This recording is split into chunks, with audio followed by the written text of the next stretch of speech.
Pada slide ini tampak komponen penyusun pembuluh angkut xilem dan floem. Pada penyusun xilem terdapat 4 macam sel. Yang pertama adalah sel-sel trakea, kemudian yang kedua sel-sel trakeit, yang ketiga parenkim xilem tidak tergambarkan di sini, kemudian yang keempat adalah serabut xilem. Kita simak yang pertama yaitu sel-sel trakea. Di sini digambarkan menyerupai ruas-ruas bambu yang pada bagian ruasnya terdapat lubang-lubang yang disebut dengan perforasi.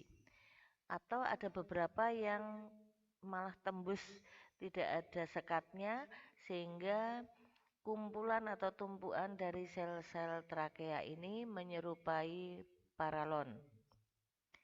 Kemudian yang jenis kedua adalah sel-sel trakeit.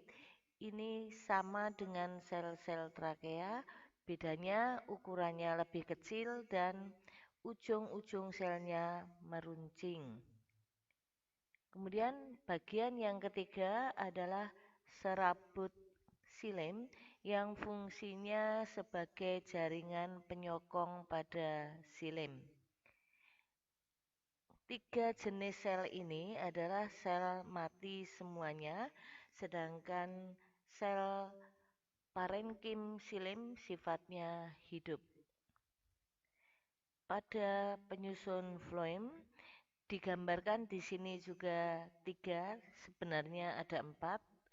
Yang pertama adalah sel pembuluh tapis atau sel floem yang menyerupai ruas-ruas bambu juga. Bedanya pada bagian ruasnya dinding sel ini berlubang-lubang menyerupai ayaan atau tapisan sehingga pembuluh floem disebut pembuluh ayak atau pembuluh tapis karena posisinya berada di bagian kulit kayu, maka pembuluh floem disebut pembuluh kulit. Sel-sel tapis ini bersifat hidup. Kemudian di sebelah samping-sampingnya, sisi-sisinya, terdapat sel-sel pengiring atau disebut companion cell. Ini juga bersifat hidup. Di sini ditampakkan adanya gambaran nukleus. Kemudian parenkim floem tidak tergambarkan di sini, itu juga merupakan sel hidup. Sedangkan yang terakhir yaitu serabut floem sama dengan serabut xilem. Ini dindingnya tebal, kuat. Yang ketika kita membahas jaringan penyokong ini adalah sklerenkim. Serabut floem maupun serabut xilem ini bersifat mati dan berfungsi sebagai penyokong. Jadi pada xilem mayoritas termasuk sel mati, sedangkan pada floem mayoritas disusun oleh sel-sel hidup. Penampang bujur dan penampang melintang jaringan pengangkut floem. Yang digambar warna pink ini adalah sel-sel pembuluh tapis atau sel-sel floem yang menyerupai pipa tetapi bersekat-sekat dan sekat-sekatnya berlubang-lubang kecil menyerupai ayaan atau tapisan. Kemudian di sebelahnya ini ada sel pengiring atau companion cell. Kemudian di samping-sampingnya lagi ada serabut floem maupun parenkim floem. Yang ini penampang melintangnya yang digambar tanpa adanya nukleus ini adalah companion cell. Sedangkan xilem ini digambarkan di sini. Yang ini adalah sel trakea yang bentuknya seperti ruas-ruas bambu di mana setiap ruasnya dindingnya berlubang-lubang memanjang atau bahkan ada yang lubang-lubangnya sangat besar sehingga menyerupai paralon. Kemudian yang trakeid di sini digambarkan seperti trakea namun ukurannya lebih kecil. Dan yang jelas seperti gambar yang di depan tadi, trakeid itu ujungnya runcing, namun di sini tidak digambarkan berujung runcing karena terpotong. Kemudian gambar yang di sini ini menggambarkan trakeid, ujungnya runcing, ini agak tampak sedikit nih, ujungnya meruncing. Kemudian di dalam itu membentuk saluran tempat lalu lintasnya air dan garam mineral dari akar menuju ke daun. Jaringan dewasa yang kelima yaitu jaringan endodermis. Jumlahnya hanya selapis sel. Dinding yang letaknya tegak lurus terhadap xilem menebal dengan menggunakan yat suberin atau yat gabus yang membentuk titik Kaspari dan bersifat impermeable, tidak dapat ditembus yat. Sedangkan dinding sel dari jaringan endodermis yang sejajar dengan xilem tidak mengalami penebalan dan bersifat permeable, dapat ditembus atau dilewati oleh yat-yat. Karena dapat ditembus maka disebut sel peresap atau sel penerus air. Letak endodermis di lapisan terdalam dari korteks akar. Karena karena sifatnya yang ada yang bisa ditembus, ada yang tidak, maka fungsinya mengatur lalu lintas air dan garam mineral yang berasal dari sebelah luar yaitu korteks menuju ke sebelah dalamnya yaitu silinder pusat atau stele akar. Pada batang, sel-selnya berisi ya tepung sebagai cadangan makanan sehingga disebut fleterma atau sarung tepung. Misalnya pada batang sagu atau batang tebu, itu batangnya mengandung ya tepung atau mengandung fruktosa pada tebu. Ini adalah penampang melintang akar yang kemudian kalau diiris sebagian kemudian diperbesar maka tampak seperti ini. Ini bagian luarnya. Lapisan terluar akar tadi adalah jaringan epidermis, hanya selapis.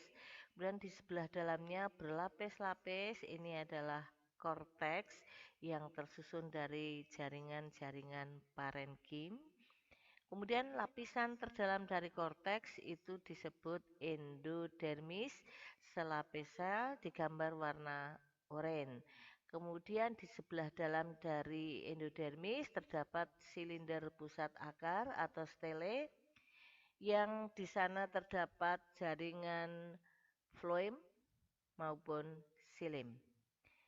Kemudian garis warna biru ini atau garis warna pink ini menandakan aliran air dan garam mineral dari dalam tanah ke akar batang tumbuhan, akar tumbuhan.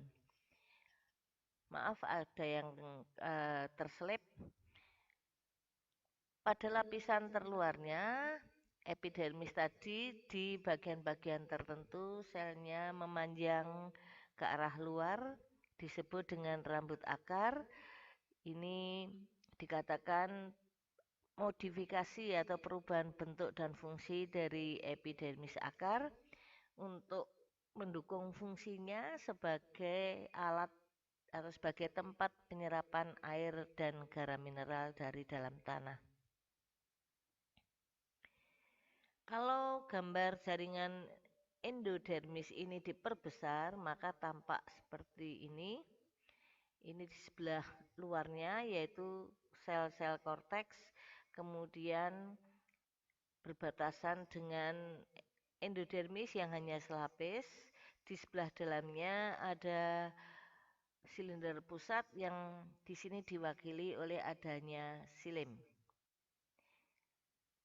Gambar ini menjelaskan bahwa dinding yang berbentuk huruf O itu mengalami penebalan dengan yat subrin atau yat gabus sehingga tidak bisa dilewati oleh air dan garam mineral dari korteks menuju stele. Sedangkan dinding sel yang letaknya sejajar dengan silim ini tidak menebal, maka disebut sel penerus air, dan air yang digambarkan dengan garis biru mengandung mineral ini akan masuk dari korteks melalui dinding sel yang tipis kemudian langsung menuju ke silim.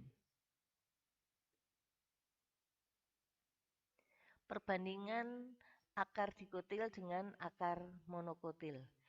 Ini digambarkan tidak utuh sehingga tidak ada atau tidak tampak adanya epidermis.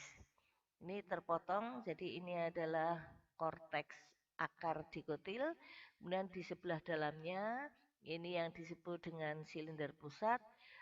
Antara korteks dengan silinder pusat dibatasi oleh selapis sel yang namanya endodermis tadi. Endodermis yang letaknya lurus terhadap silim itu tidak menebal, ini namanya sel penerus. Sedangkan yang tidak lurus atau tegak lurus terhadap silim ini menebal dengan yat subrin yang sifatnya impermeable tadi. Di sini saya urutkan dari korteks, kemudian endodermis, kemudian silinder pusat. Pada silinder pusat akar dikotil, ini yang di bagian tengah diblok oleh jaringan yang menyerupai huruf X ini adalah jaringan silim. Sedangkan posisi floem letaknya di antara lengan-lengan silim. Jadi ini floem, silim, floem, silim, floem, silim, floem, dan seterusnya. Jadi letak silim selang-seling terhadap floem. Dan pada akar dikotil tidak dijumpai adanya empulur pusat karena diblok oleh silim. Pada akar monokotil, lihat di sini korteksnya, kemudian endodermisnya yang berbatasan langsung dengan korteks, kemudian di sebelah dalamnya itu silinder pusat. Ini adalah jaringan pengangkutnya, yang digambar kosong besar ini adalah silimnya, yang ada di antara silim itu adalah floem. Jadi silim floem letaknya juga berselang-seling. Bagian tengah akar monokotil itu juga diisi oleh jaringan parenkim yang dinamakan empulur pusat. Sekarang kita bahas mengenai organ tumbuhan.